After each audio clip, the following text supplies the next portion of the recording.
Je m'appelle Ulysse Lubin, je suis en train de relever 100 challenges à travers le monde et depuis plus d'un mois maintenant, je pratique quotidiennement le yoga. Ce 30e challenge, c'était l'occasion pour moi de faire un bilan, un an après la hernie discale qui m'a cloué au lit. Je peux toujours pas bouger, je suis bloqué dans mon lit, si j'essaie de faire le moindre mouvement, j'ai des grandes décharges dans tout le corps.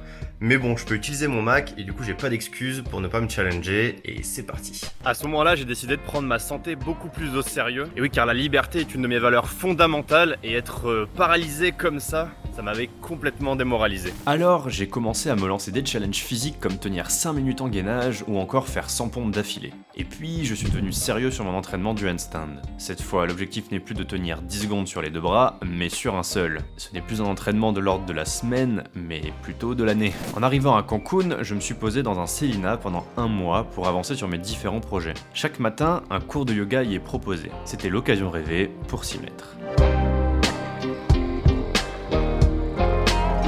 Je présente ma prof particulière. Et alors ce qui est sympa, c'est de pouvoir faire un petit cours en face de la lagune, mais aussi du panneau attention aux crocodiles quoi. T'as peur des crocodiles? Non, j'ai pas peur des crocodiles. Moi non plus, j'ai pas peur des crocodiles. J'ai peur des coiffeurs par contre. La respiration, c'est le système du corps humain qui est à mi-chemin entre le système nerveux autonome et celui que nous contrôlons directement. Vous respirez sans y penser, mais vous pouvez aussi le faire consciemment. Une des idées du yoga est de venir entre ces deux systèmes pour calmer son esprit et agir avec son corps. Les mouvements se calquent alors sur le rythme de la respiration. L'inspiration profonde se synchronise alors avec les mouvements d'extension, puisque l'on va ouvrir la cage thoracique pour laisser entrer l'air. Et l'expiration va s'articuler autour des mouvements de flexion lorsque l'on rapproche les membres du corps. Le premier concept intéressant, c'est celui de se mettre dans le flow. Lorsque l'on y parvient, les mouvements s'enchaînent naturellement, comme une chorégraphie en harmonie avec le souffle, gravé dans l'instant présent. Ce flow est un état que l'on peut rechercher ailleurs, par exemple lorsque l'on travaille sur un projet. D'un coup, on n'est plus distrait. On ne check plus son téléphone toutes les 30 secondes. On avance, concentré, inarrêtable. La seconde leçon que ce challenge m'a enseigné, c'est que le mouvement, c'est la vie. Être à l'arrêt, que ce soit mentalement ou physiquement, c'est mourir. Ne plus bouger, rester coincé au fond de son canapé, les yeux rivés sur son smartphone, c'est se tuer à petit feu. De même, être arrêté sur ses idées, ne plus apprendre de nouvelles choses, c'est signer son arrêt cérébral. Vivre, c'est évoluer. Vivre, c'est être en mouvement. Vivre, c'est apprendre de nouvelles choses, c'est se déplacer, c'est expérimenter. Enfin, vivre, c'est avoir des rêves et se mettre en mouvement pour les réaliser. Mes hernies discales et spongieuses, c'était du costaud. Le moindre mouvement m'envoyait des décharges dans tout le corps. Un an plus tard, je suis fier d'affirmer que jamais dans ma vie, je ne me suis senti aussi bien dans mes baskets qu'aujourd'hui.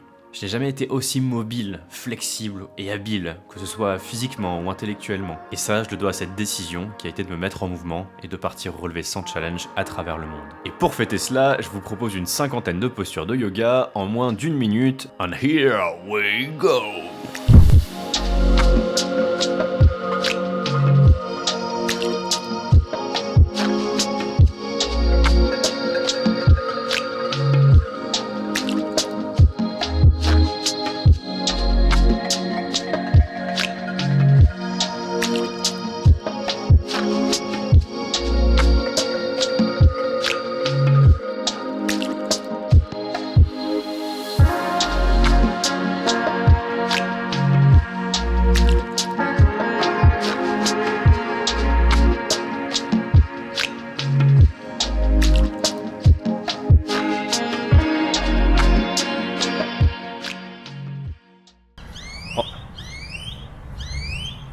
Toujours en featuring avec les oiseaux, mes vidéos. Alors en conclusion, j'ai décidé de ne pas continuer cette pratique quotidienne du yoga telle que je l'ai pratiquée en tout cas pendant ce challenge, parce que mon temps d'entraînement il est limité et en avançant dans les challenges, il faut que je puisse choisir où est-ce que je vais mettre mon énergie physique. En revanche, j'ai décidé de récupérer certaines idées pour les inclure dans ma morning routine qui se décompose en 3 parties. La première c'est la mobilité, la deuxième c'est la flexibilité et la troisième c'est les handstands, puisque je m'entraîne pour maîtriser le one arm handstand, c'est-à-dire sur un bras. D'ailleurs, je partage régulièrement mes entraînements sur Instagram.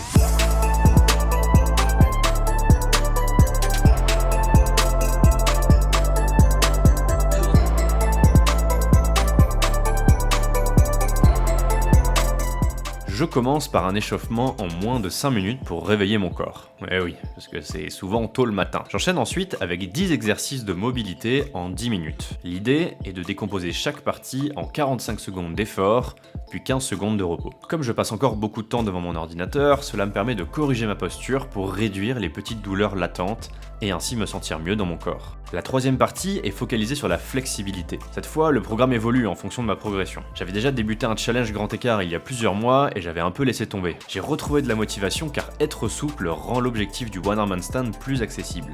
Enfin, je termine sur mon programme d'entraînement au handstand. Au moment où je tourne cette vidéo, cela fait 5 mois que je m'entraîne pratiquement chaque jour pour atteindre l'objectif d'être capable de tenir 10 secondes sur une seule main. C'est d'ailleurs le challenge le plus ambitieux que j'ai décidé de relever jusqu'à présent. Je progresse ainsi, de milestone en milestone, pour apprendre à contrôler mon corps et repousser un peu plus à chaque fois mes limites. Si vous aussi vous souhaitez vous y mettre et que vous cherchez une petite routine rapide à faire chez soi sans matériel, eh bien je vous ai détaillé dans la newsletter complémentaire les 3 parties, donc échauffement, mobilité et flexibilité. Pour ce qui est du handstand, on en parlera quand j'aurai atteint mon objectif. D'ailleurs, vous n'êtes pas obligé de tout faire tout le temps. Si vous pensez que c'est trop ambitieux, vous pouvez alterner par exemple entre mobilité et flexibilité, ou même juste la mobilité. Même 2 fois par semaine sur du long terme, cela aura ses effets. Le but, il n'est pas de se décourager, mais bien de faire attention à son corps. Sur ce, le vent se lève, prenez soin de vous et de vos proches. Abonnez-vous à cette chaîne YouTube et à la newsletter pour pas louper les prochains challenges. Et quant à moi, je vous dis à très vite pour de nouvelles aventures. Yeah!